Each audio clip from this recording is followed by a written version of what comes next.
Yeah, dude, that's good stuff, man.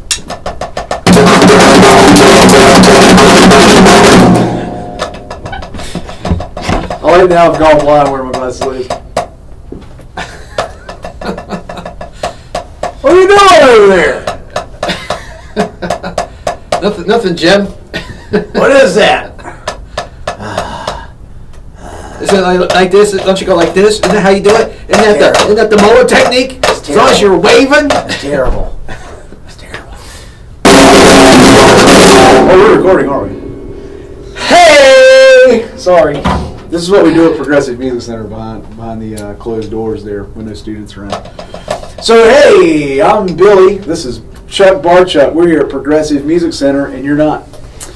So welcome to our first podcast, and we've talked about it for a long time, and I guess we finally have pulled the trigger. We got together to do it. Barrett Sertoma is the man with the plan behind the camera over there, operating the wheels of steel today, and he's not going to get in front of the camera. I don't know why. I guess he's scared.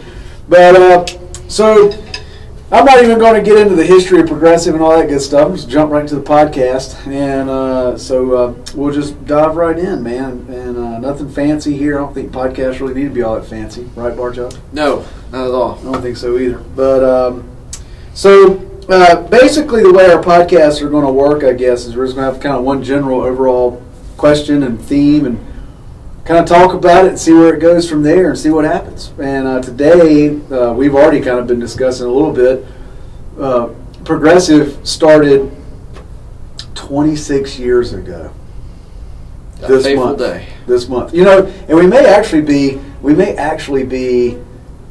right on our 26th anniversary, because I think I started Progressive somewhere along the lines of like the end of October in 1992. Like maybe like October 20. I mean, today may actually be the 25th anniversary of Progressive Music, or 26th anniversary rather. That's scary. On the 25th, maybe. I don't know. I'd have to go back and look, because I've got some stuff from the day I like went and got my first things printed off and all that good stuff. But anyway, so we're at like 26 years, and you've been teaching. How long have you been at Progressive? I think I started in 2002. You're fired. Get out. No, I'm joking. Or 3.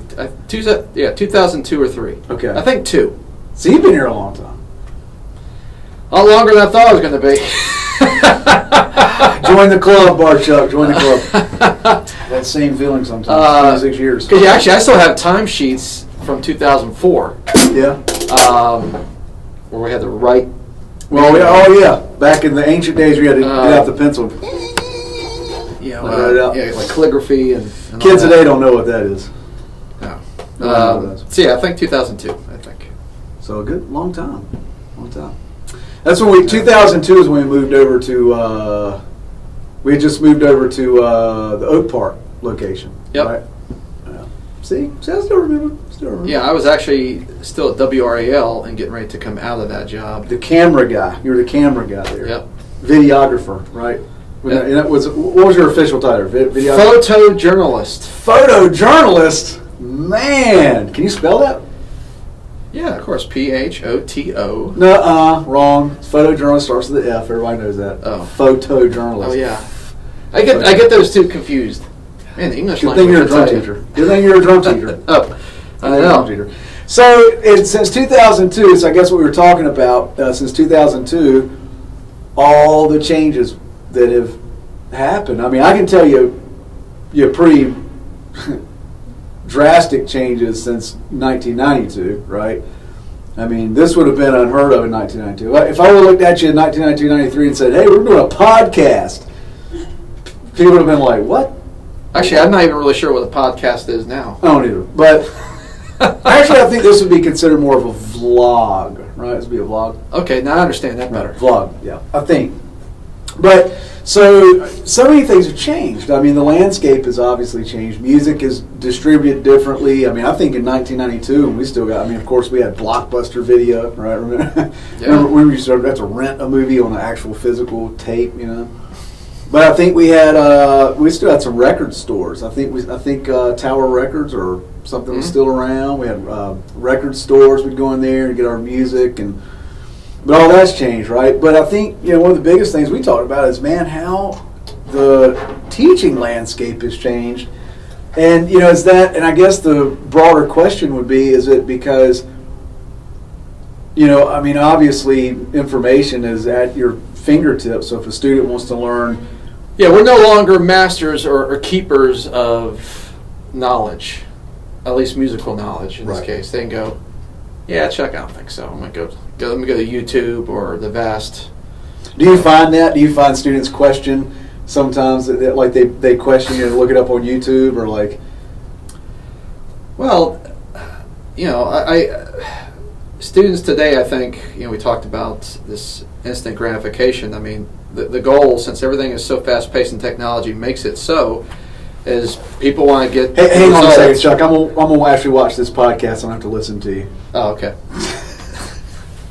That's how fast it happens now, man. Like these things, man. These things, right? Right. So I think at least the answers that I give to students today are slow to them. It's a slower paced. So at one time, the way I taught, or how I view teaching, was really good, and I was looked at in a positive manner due to teaching that way. Well, but when you say slower pace, so like if you have a student here and you're trying to teach him, traditional grip versus match grip, I still teach the student. Right, but I mean, when you say it's slower, do you feel like if they look online or they go elsewhere, it's that they? Well, they just look at they look at all the learning aspect to be superfluous. It's just like, what? Why do I need to do that stuff? That's a character on Sesame Street. Superfluous. Yeah. They look at it as useless or as a waste of time. Look, I just want to play music. Yeah. So all that stuff. Where at one point it was like, well, yeah, you have to know that stuff. Now it's like, and so it's sort of the old clashing, with the new. Now I've compromised in my own teaching a lot to accommodate that, but in a lot of ways I refuse to do that. So. Well, I guess you're to that point. This past summer I, worked one of our summer camps, and one of the kids was in there. I was doing just double stroke roll, right? And he goes, "How do I do that?" And I said, "Well, it's 2 strokes, right, left, right, left. And he goes, "Yeah, but how do I do it faster?" And I said, "Well, it's right, left. I said, "We have to build up to that." And so I started talking about the building blocks of it. And he didn't really care about that. Like, what he wanted to do was to instantly be able to go, Right. Well, he didn't care about how do I work up to that speed, right? Well, I think it's wanting just to jump to the finish, and just the lack of hours in a day. I mean, everybody has such a fast-paced schedule that people are doing a lot of things during the week, and there isn't enough time. Everything is so pew, pew, pew, pew, pew, and their attention is divided between a number of things going on. A gazillion things happening, right? So that's what we're essentially dealing with, and so I'm not really sure what the answer is. So it's more instant gratification. I don't want to learn the nuts and bolts of it as much as I just want to be able to do it. But I think what happens, it's like the marathon. How do I win a marathon, right? When I can't run a mile, right? I mean, and I guess that was kind of my thing with that student when I said, he wanted to learn how to do these overstroke rolls and do some of the stuff I was playing. And I told him, I said, well, man, I had to build up to that. I mean, I could show you how to do it, but then you won't understand what you're doing. Right. And, I said, it's like, and that was my analogy to him. I said, can you run a pretty solid mile? I said, because if you can't run a solid mile, you can't run a marathon. You know what I mean? Like, it doesn't make any sense. I mean, you build up to it. First, you don't take the entire cake and just try to jam the entire cake in, right? I mean, you take it in small bites and small pieces, unless you want diabetes, like instantaneously. But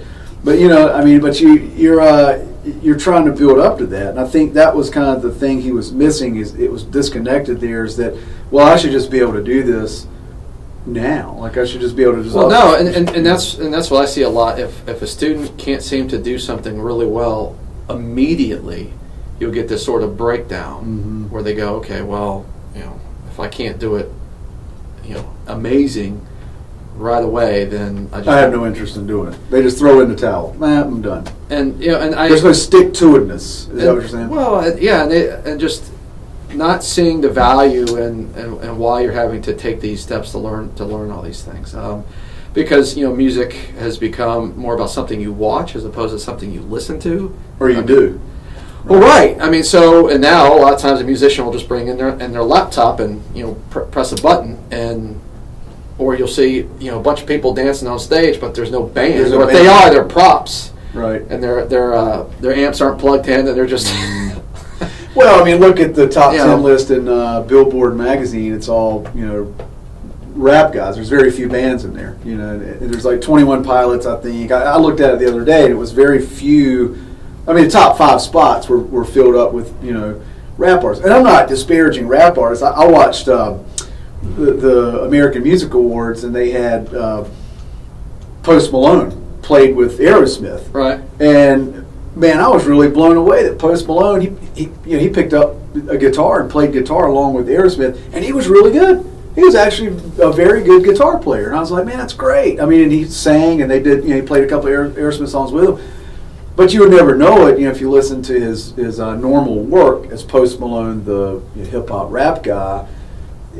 You would know that because it was, he doesn't play guitar in a lot of that, and I just thought that was really interesting how good he was. So I'm sure there's a lot of really great rap artists and hip hop artists that play guitar, play an instrument. They're probably really good. It unfortunately just doesn't translate into that music, which is too bad because it's. Remember when we'll be sitting here going, remember when people used to play guitar, right? Or remember when people used to play keyboard? Now now they do it on a key, or now they do it on their phone. Well, right, because you have these programs that can create any instrument and maybe even do it better in some ways. Hey, remember when people used to call you? Now they just text. I think isn't that an added feature you can get if you pay extra when you get a phone? You can't make calls on it. I know. Oh, okay. It actually, mine does make phone calls. I actually made 2 today already this morning. But think about it, man. Now people just text. Now if it's a brief, okay, like you don't need to call me and say, hey, I'm stopping by the grocery store. You need me to pick anything up? Eggs, right? You call me for that. But for general conversation, right? But you know what I get now? I don't even get people texting. They send me animated picture, I guess, or gifts, right? GIFs, gifts, and I tell you, I didn't know I'm technologically challenged, but I get that. Like I don't even get the actual, text anymore, like or I get the shorthand, beep, beep, beep, beep, beep, beep, beep, beep. I call the Morse code of texting. It's like we've gone back to a bunch of letters. BRGRDRORMPLOL LMNOP. Yeah, I'm not real savvy with that. Yeah. You know what LMNOP means, right? That's the alphabet, or part of it. No. LMNOP? Yeah. I don't know what it is. Well, LMNOP, remember that album we did? 1, 2, 3, 4. Right? And we were like, oh man, we're convincing the guy, you don't have to put our names on the credits or whatever. Right. LMNOP. Oh, okay. Leave my name off, please. Oh, okay. Yeah. Right. Barrett's thinking about the podcast. He's like, LMNOP, my name on this podcast. Barrett Sertoma is actually the director of this and the person behind this entire podcast. Like, LMNOP, my name on this, Billy. Well, I would say, what I try, I think the thing that we need to sort of all kind of agree on is that every student that comes here, to me, every person that aspires to play an instrument, the goal if you lower the bar as much as you can, the minimum goal I think every person should shoot for is to be able to play along to their favorite songs. Not even necessarily in a band, but at least be able to play along to music that they like.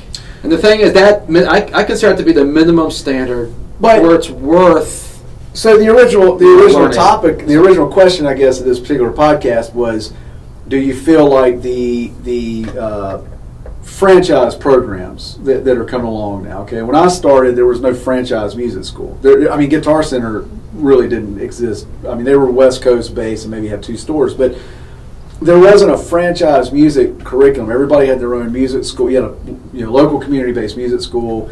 We didn't have this one size fits all approach. do you feel like, I mean, it's so easy to blame technology and, oh, my phone does everything for me, everything's so instant gratification, but do you it's a deeper problem. Yeah, I mean, do you feel like nationwide now, worldwide, I guess, do you feel like these franchise music schools, that are proliferating across the country now, do you feel like, because their whole thing is, we put you in a band, and we put you in bands, we've done that here forever, but we don't sacrifice the technical ability just to put you in a band, right? Like, I mean, with us, you don't come into our program unless you are already playing on a certain level, and come into our program unless you've already been playing in bands or you've had X amount of lessons or whatever. You don't come into Progressive Music Center's program and just automatically go into our Rock Academy program to play in a band. You come into our program and you learn the basics, right? I mean, you've got students who come in that can't just, 1 and 2 and 3 and 4. They can't even do this, right? In time, much less steady for more than 8 bars, or even know how to hold sticks.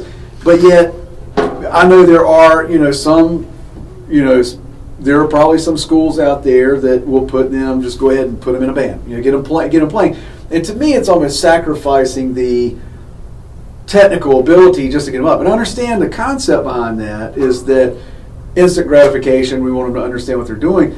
But how can that even be instant gratification when there's they can't even tell you what they're playing, if there's a musical conversation. So do you feel like what's happened is that it's been watered down now to a point, I guess, where, you know what I mean? Like you in order to keep a student, you have to water it down and dumb it down. I mean, that'd be like going into an elementary school and saying, right. In order to keep your students concentrated, we want you to teach them math, but we don't want you to do division, and we don't want you to do multiplication. We only want you to stick with the easy stuff to get them excited about it. Right? Well, yeah, I mean, that's a disservice to the student. I mean, right? ultimately, that's a disservice what you're trying to do. Yeah, because we're on this sort of balance between obviously student retainment, keeping students, right, retention, making obviously money for the business, but obviously,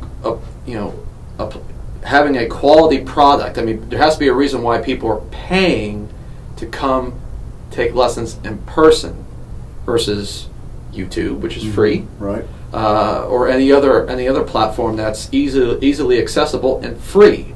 There has to be a reason or a value to us charging people to come here and take lessons. If we're just not teaching or watering it down where we've become essentially babysitters or whatever just for the sake of retainment, well, not only is that unethical, but I mean, at that point, what are you really doing? Like, what are you accomplishing? Like, what are they getting out of it? Right? Well, right. I mean, so I think there's something to trying to accommodate how the students are today and that climate, but I think you can go too far in that direction. Mm-hmm. I've made compromises to that.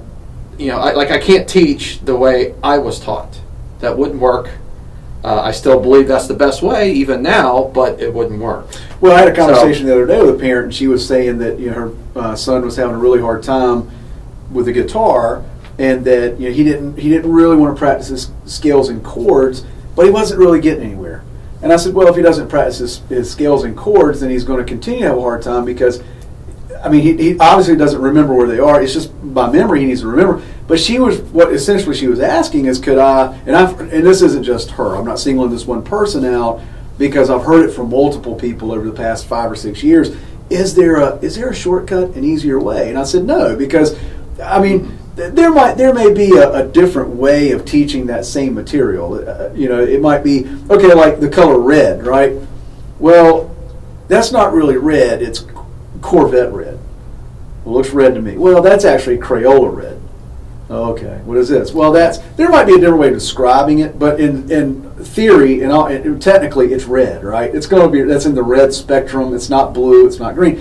And I just told her, I said, I mean, it's a C, a G. I mean, this is the chord that he's just got to learn. And so what she was asking, what I've run into is, was there a way you can not teach it so it's hard, right? And I said, well, it's not. I mean, it's not that it's not hard. It's not that it is hard. I mean, everybody experiences difficulty in different ways, right? I mean, what's easy for you in math may be difficult for me in math. So everybody has a difference in what they consider hard or what's not hard. Lifting 500 pounds off the floor may be really difficult for us, but to a guy who power lifts weights, he may lift 500 pounds, might be really easy. Okay, so.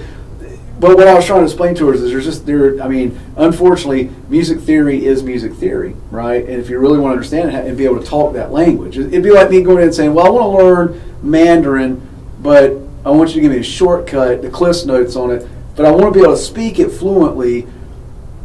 You see what I mean? Barrett, your camera is cut off over there. Uh-oh. Are we still filming? I hope so. Oh, no. We might be dead in the water, Barchuk. Nope, still going. Look at that. Bam!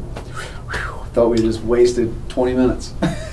but you see what I mean? So it's like, and that's concerning because, I was always brought up, of course we were raised in a whole different time, but I don't want to sound like the old men sitting around, back when I was coming up, I had to walk in school in snow with my hands backwards to get wet. Well, yeah. It's not that, and I understand things change. But the thing that we can add is, since we taught when things are different, we can make a compare and contrast from then to now. Right. And one thing that I can say without a doubt is that this is over the entire time I've been here, most of my students, and this is just, I'm not talking about them as a person, just as a student, that the students that didn't do all the things that they needed to do just because they either didn't practice it, whether they didn't want to or didn't have time, whatever, almost have always worked way harder learning an instrument than I ever did. Right. I never remotely had as much trouble as most of my students. And that's not because I'm great, it's because of my teacher. It's because he made me do these things. He made you do it. And I listened to him. So he gets the credit, it's not me. Yeah. I simply said, okay, I'll do it. And I might have not understood it then or seen the value as much then, but now as a teacher teaching in 2018, I started taking lessons at first grade. That was like, what, 1942, 43? I mean, 80-something. Oh, wow. Yeah. Way back in the day. But I can see that I didn't remotely have the same issues that so many students seem to have today because I had those foundational principles. The instrument, learning it was as easy as it possibly could be, simply because I did what he told me to do. And I practiced. Right. So really, that's the key thing. You practice. You're probably like me. You probably came straight home from school for hours. But right? even that's all I did. Even that's not. I mean, yeah, but even that's not. I don't think completely necessary. But I did these fundamentals that are seen by many students as maybe boring and not fun, as really making it easy. It's taking work off their plate, not adding to it. Now they don't see that from the front, and I didn't see it myself, but it does. It makes it as easy as it possibly can be, and not doing it makes it harder in the process. Longer. You might still get to your desired result, but it's going to be a less efficient, harder, longer path. Without a doubt. I'm not saying there aren't exceptions, but I haven't seen it. Not seen it. I haven't seen it in any student I've ever had. Right. And the entire time I've been here. I've not, so the exception to that rule, those are prodigies. And, and I mean, there are some, but we've seen a few. By and large, and great. I mean, so I'm not saying you can't achieve whatever your goal is by bypassing some of the stuff. You can this day and age, you can teach yourself anything. We're just talking about what's the easiest and most efficient path? I'm learning to be a veterinarian on YouTube. I mean, I'm looking for patients now. I mean, I've been hanging out at a lot of Chinese restaurants lately.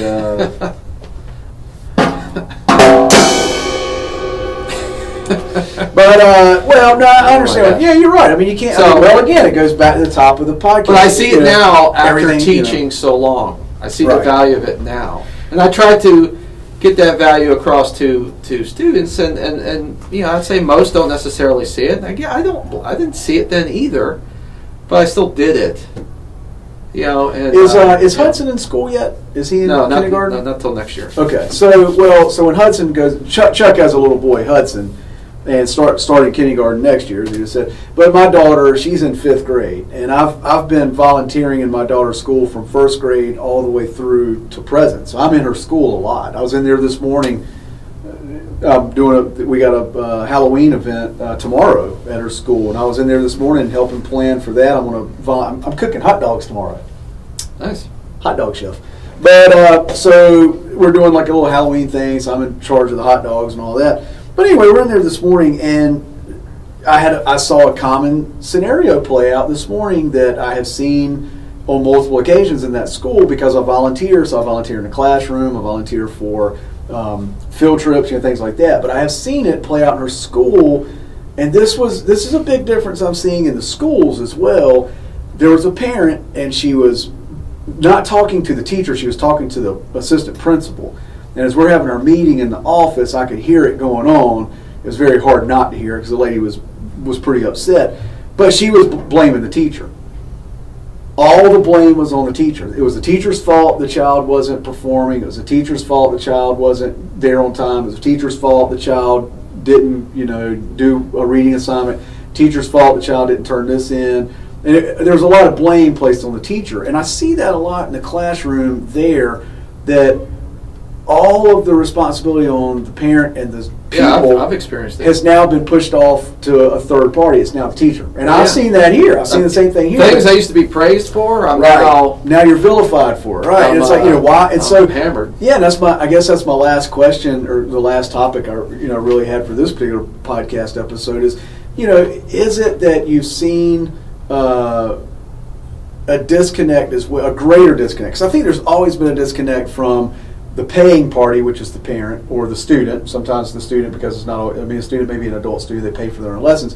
But is there that disconnect of what I think I'm paying for, what I feel like I'm getting, or versus the expectations I have? I think the expectations sometimes are, hey, I'm here to learn. Why am I not in the first lesson, the first 30 minutes, or the first 2 lessons, why am I not playing like Stevie Ray Vaughan? Why am I not sounding like Jimi Hendrix? Why am I not, and I find that sometimes it's gotten really difficult to explain that, that capacity may be there, but it's not there today, right? But it's going to be there with practice and with work.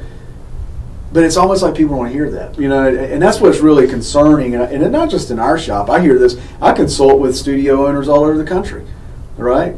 I mean, I got clients in Greenwich, Connecticut. I got clients in California. I got clients in Texas. And they all say the same thing. They're like, man, it's really gotten tough because the expectation is more than what I can produce. I mean, and I can produce it only if they're an active participant in it, right? Just to get back to your point about practicing, if they're active participant in practicing. Yeah, because they're really in charge. The ball's really in their court. The student has total power on how fast or slow that they progress. You can try to drag them along, and sometimes that happens. But I think also is that, it used to be that the main reason you wanted to take lessons on an instrument was to actually learn how to play the instrument. It's now, taking lessons has become more recreational. It's become just another activity to do, where the students, where on the student priority list, it's still pretty low, and you're trying to get them to spend more time on something that's already down here on their priority list to begin with. And a lot of the parents know this as well. They just maybe want the student to be exposed to it. Right. Yeah. Not everybody wants the next guitar virtuoso or drum, and I understand that too. That's like my daughter. My daughter doesn't play music at all, and I wish she did. She plays my drums a little bit. I've got her playing just some, that kind of thing. But at the same time, I still try to tell every parent, regardless if they say that we're just doing this for fun, and that's fine. But even if you're just doing it for fun, it's not going to be fun to you. I can at least hit that minimum level, in my opinion, where you can at least confidently play along to music that you like, and you feel like you know what you're doing, and you're doing a reasonable job. Mm-hmm. If you can't at least get to there, I don't see the value that you're going to see in it. And that minimum level is the same regardless of whether you want to be the best musician on the planet or if you're just to me, if you should at least strive to get there. Now, the more serious student will get there faster, but everybody should at least shoot for that level, in my opinion. That's a great point, because I think in order to have any enjoyment, I'm going to backtrack just for a second here, but to have any enjoyment at it, whether you want to be pro or not, or just recreational, right? You still got to learn those fundamentals. Right? It's the same. There's no shortcut. It's the same regardless. Yeah, I mean, no shortcut.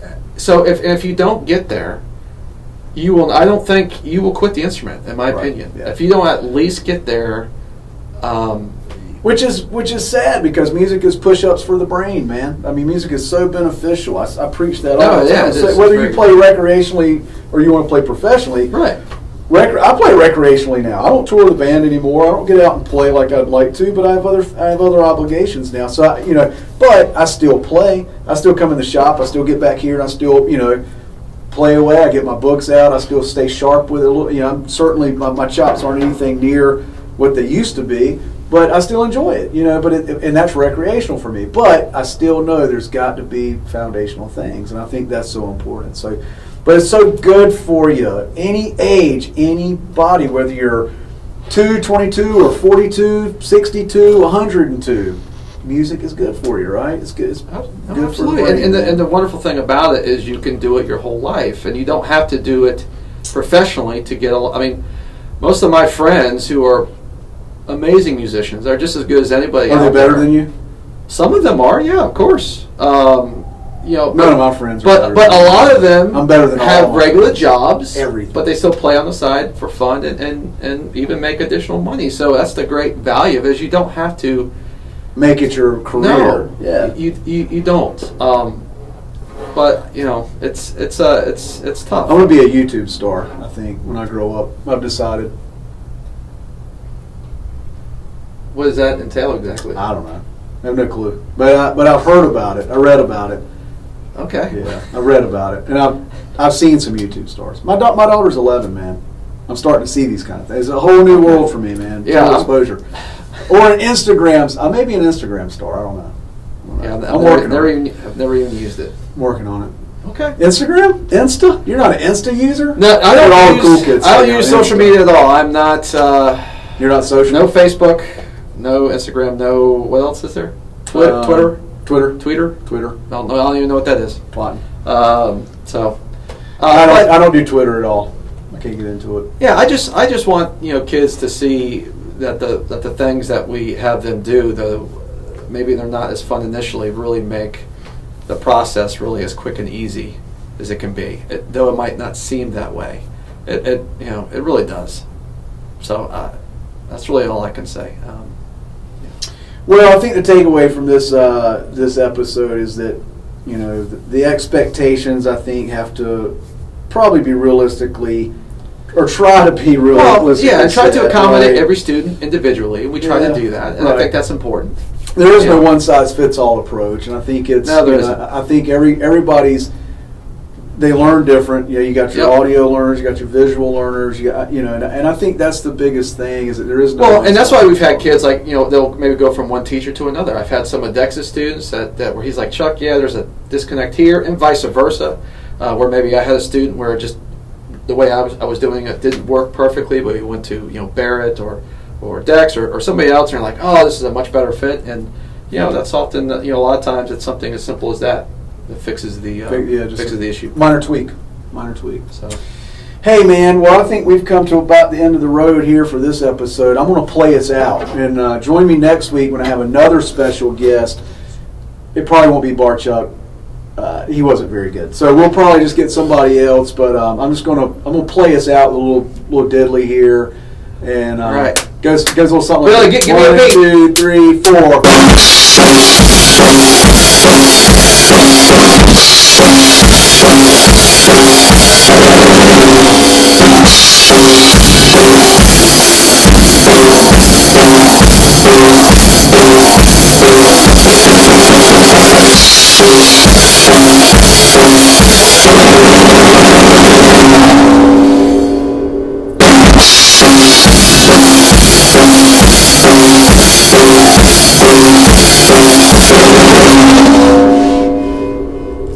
All right, so remember, boys and girls, if you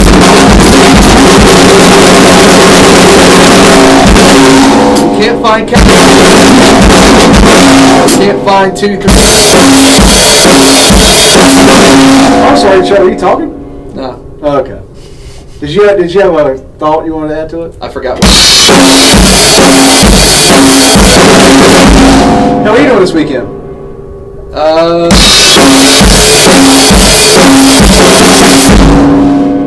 You guys got big plans for the holidays coming up? No. Anything good for Thanksgiving? What are you doing for Halloween?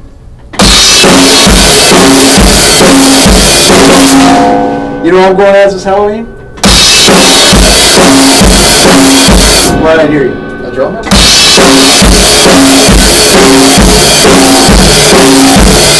Actually, I think about going as Ringo.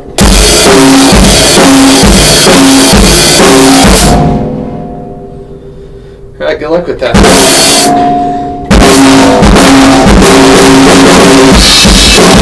Oh, you know what I gotta do? Name that tune.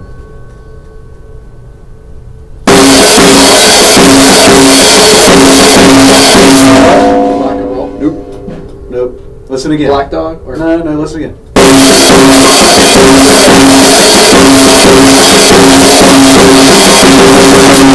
It's Led Zeppelin, right?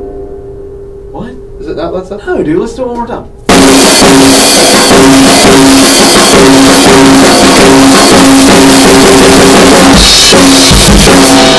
Is it Rock and Roll by Led Zeppelin? Oh, dude, Phil Collins, In the Air Tonight. God, dude. No wonder your students, no wonder you have problems with your students. When you make good songs. Okay, all right, how about this one? Huh?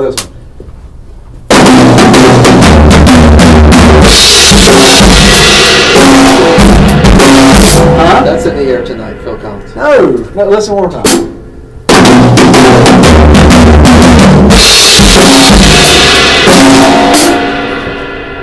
Is it the? Oh, I know what it is.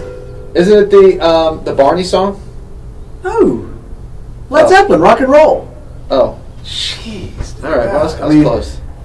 You're trying to guess the song. Well, I thought it was that children's. Okay, all right. How about this? See if you can guess this one. All right, here it goes. Ready? Okay.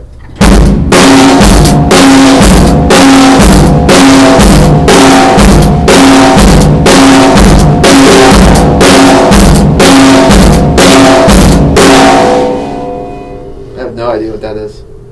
Dude, come on, really? Okay, listen again. I don't know.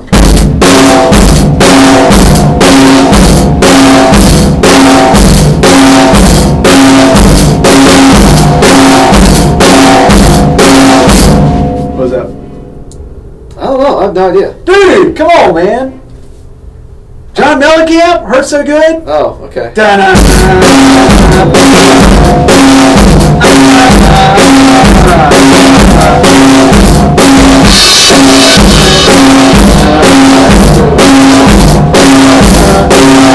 Yeah, I would get that. I would have played it differently than old Kenny. Oh, well, okay. How about this one? Ready?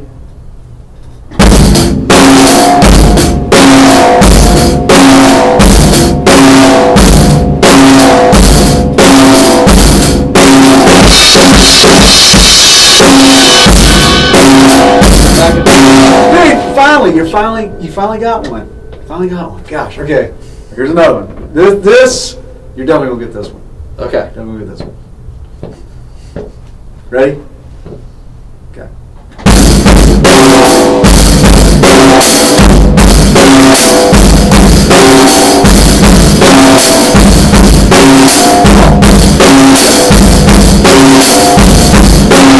What was that? It's the easy one. It's the easy one. Isn't that We Will Rock You? No. Listen again.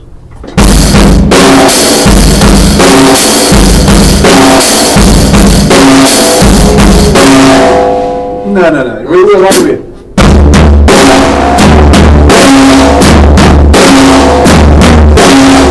Okay, I don't know. This one's very similar, Okay. but it's hi-hat, so it's. I'm kind of playing a little bit.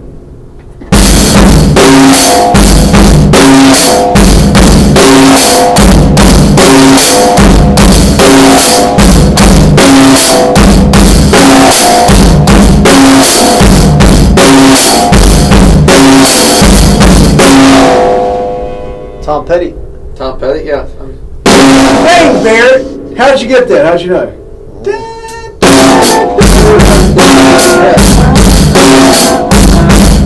That song? Let's get to the point. Let's roll another joint. Head on down the road somewhere. I gotta go. You know how it feels. Yeah, That's how it feels. If you want to ask, I told you. Okay. There's another one. Ready?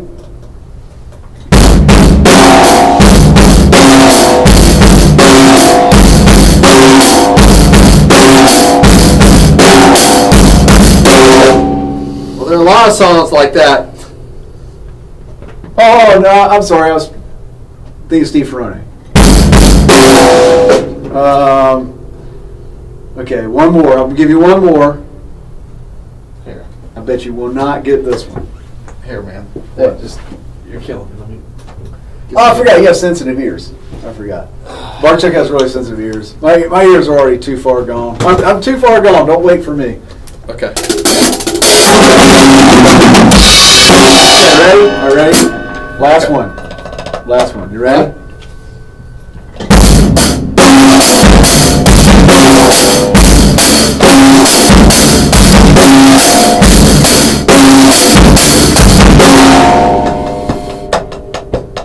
What is that one? What is that? I like it though. You like that? I came up with it. I wrote that.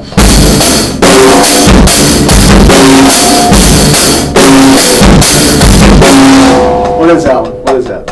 I don't know. I like it. Led Zeppelin? Led Zeppelin. When Levy breaks. Okay, last one.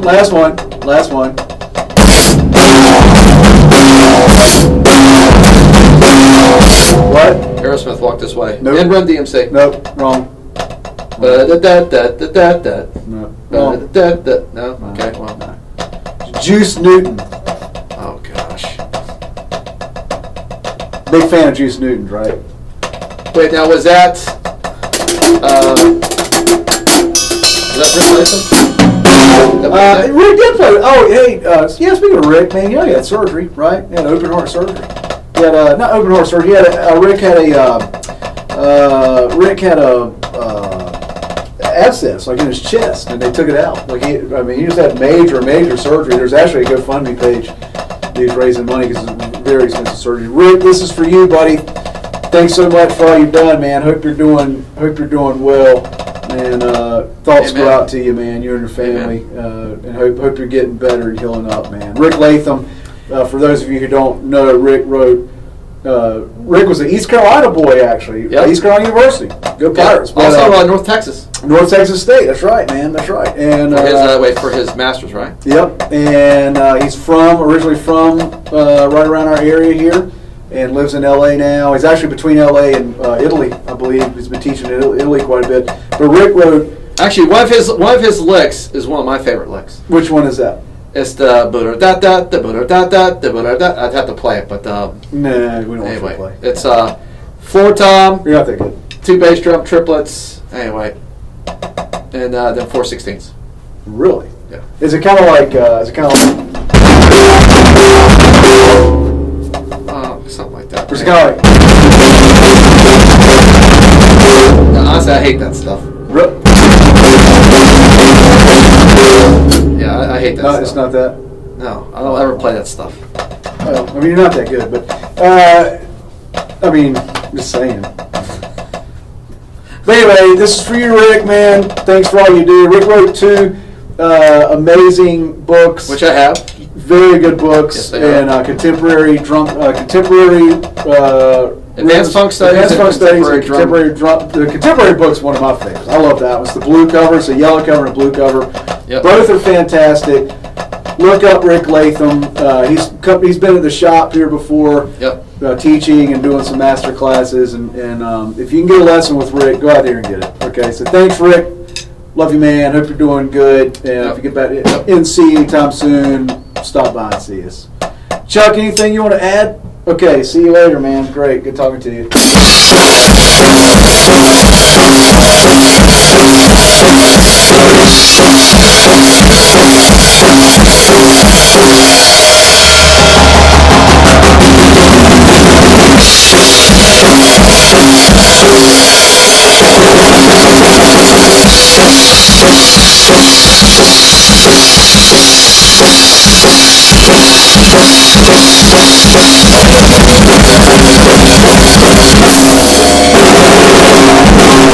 Oh, sorry. You realize most of this is going to be edited out. I know.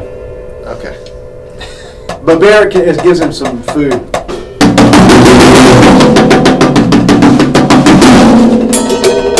These are no good on a bell to assemble. Well, Like if I'm rocking, that is weak. But if you're like, if you're food fighting it,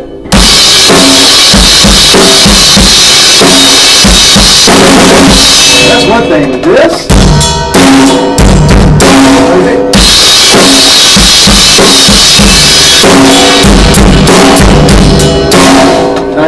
not even the same. I'm not feeling that, man. No, you're right. You can even do like the Rich Redmond. Or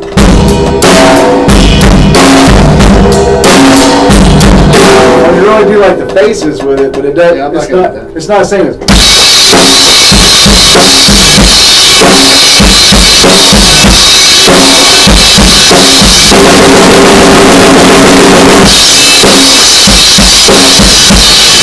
Right?